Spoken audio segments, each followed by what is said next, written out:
نحمده ونصلي على رسوله الكريم اما بعد فاعوذ بالله من الشیطان الرجیم بسم اللہ الرحمن الرحیم۔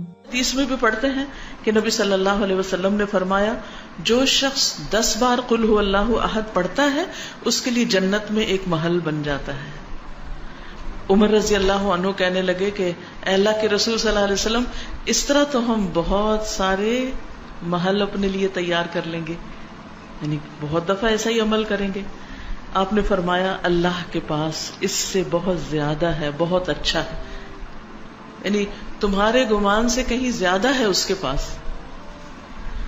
اور پھر آپ دیکھیے کہ ایک اور شخص کے بارے میں آتا ہے کہ وہ ایک بار ساری رات اسی سورت کی تلاوت کرتے رہے، اسی کی تکرار، اسی کی تکرار، اسی کی تکرار، قل هو اللہ احد اللہ الصمد لم یلد ولم یولد ولم یکن لہ کفوا احد۔ اور حقیقت یہ ہے کہ اگر آپ کسی وقت دعا کرنا چاہیں اور اللہ کے قریب ہونا چاہیں، اللہ تعالی کی قدرت اور عظمت کا احساس اپنے دل میں بٹھانا چاہیں تو آپ کو کیا کرنا چاہیے؟ بغیر گنے کئی بار قل هو اللہ احد۔ اگر آپ کو ریاکاری کا ڈر ہے، شرک کا اندیشہ ہے، شرک سے ڈرتے ہیں، اپنے اندر اخلاص پیدا کرنا چاہتے ہیں تو اسی صورت کو پڑھیں، بار بار پڑھیں، اور پھر اس کی تاثیر آپ دیکھیں، یہ کرنے سے پتہ چلتا ہے۔ نبی صلی اللہ علیہ وسلم کو جب یہ بات پتہ چلی کہ وہ ساری رات ہی پڑھتا رہا تو آپ نے اس کو منع نہیں کیا۔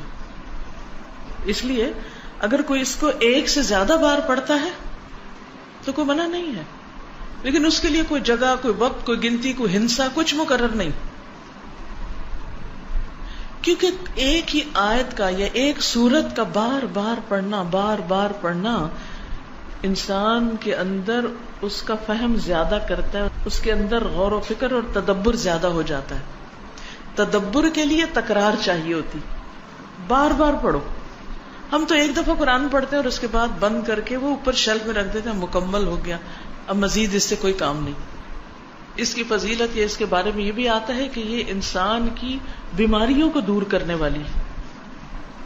اب بیماریوں کو کیسے دور کرنے والی؟ سب سے بڑی بیماری اور علت کیا ہے؟ شرک۔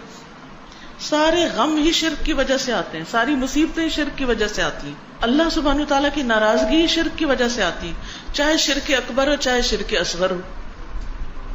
شرک اکبر تو بتوں کو پوجنا، اور شرک اصغر کیا؟ ریاکاری کرنا، دکھاوے کے کام کرنا، اپنے نیک کاموں پہ فخر کرنا، لوگوں کو بتانا کہ میں کیسا کیسا نیک ہوں۔ تو اس کا علاج کیا ہے کہ انسان قل هو اللہ احد پڑھے۔